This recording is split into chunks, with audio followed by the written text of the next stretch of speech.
statement about, pwede kong basahin yung statement on Senator Bato?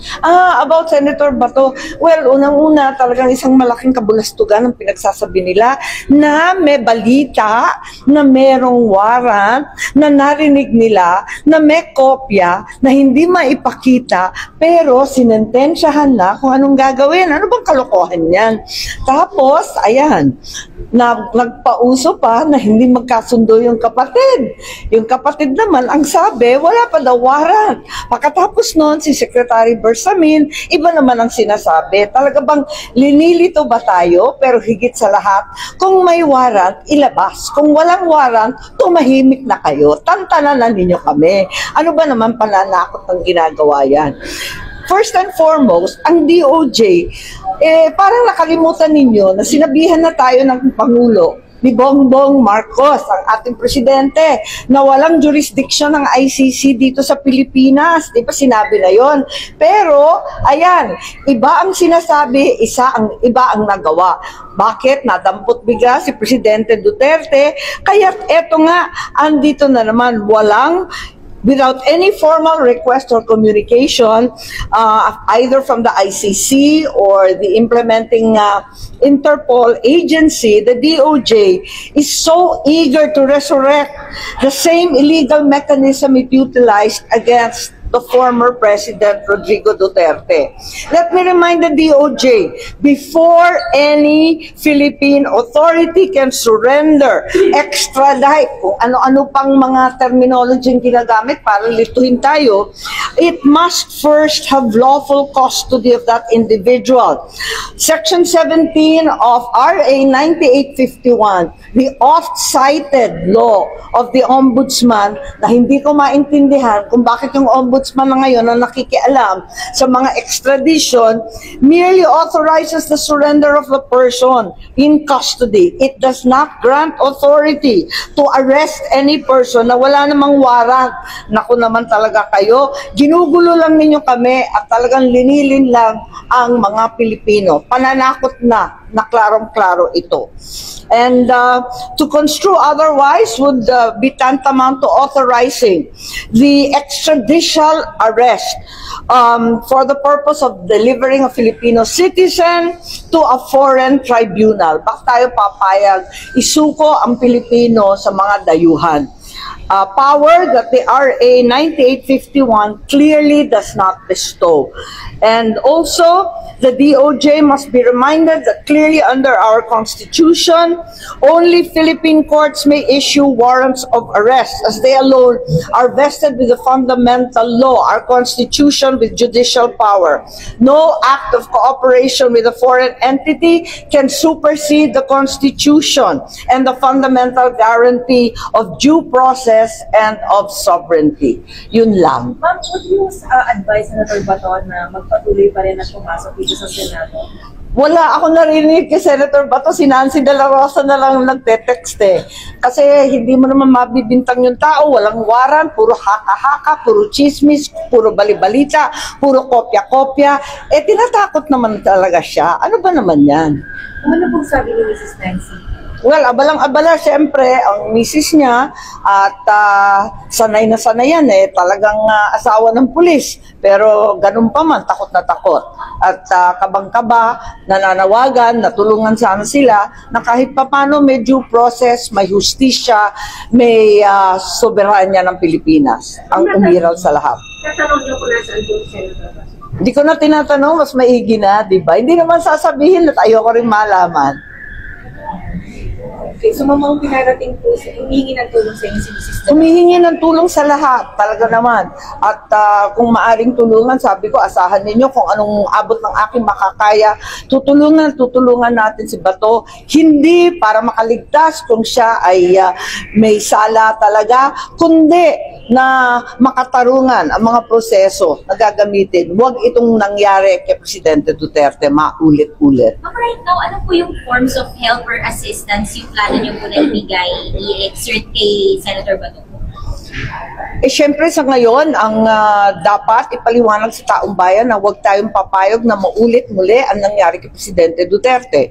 Kung maulit na naman yan, itong inaanunsyo nila, nadadamputin na naman si Senator Bato, si Senator Bongo, pati si Vice President Sara Duterte, at hindi po pwede yan. At kung sino-sino pa, nalinilista nila, katarantaduhan na yan, huwag na tayong pumayag. Sa ngayon po ba, ma'am, dahil wala pang warrant, kailangan immediately i-produce or i-present kung sakaling may warrant pa at kung wala, ma-clarify? Yun po ba yung panawagan ninyo?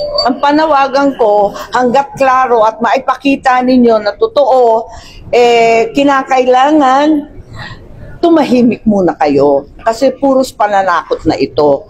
Ikalawa, kung talagang nariyan na yung warrant, fair warning lang, babala lamang sa ating mga opisyal, alalahanin na merong pang batas, merong pang konstitusyon, at may karapatan ang bawat Pilipino ipagtanggol ang sarili sa sarili nating mga korte. Ano po nakikita niyong motive ng pananakot? Yun na lang.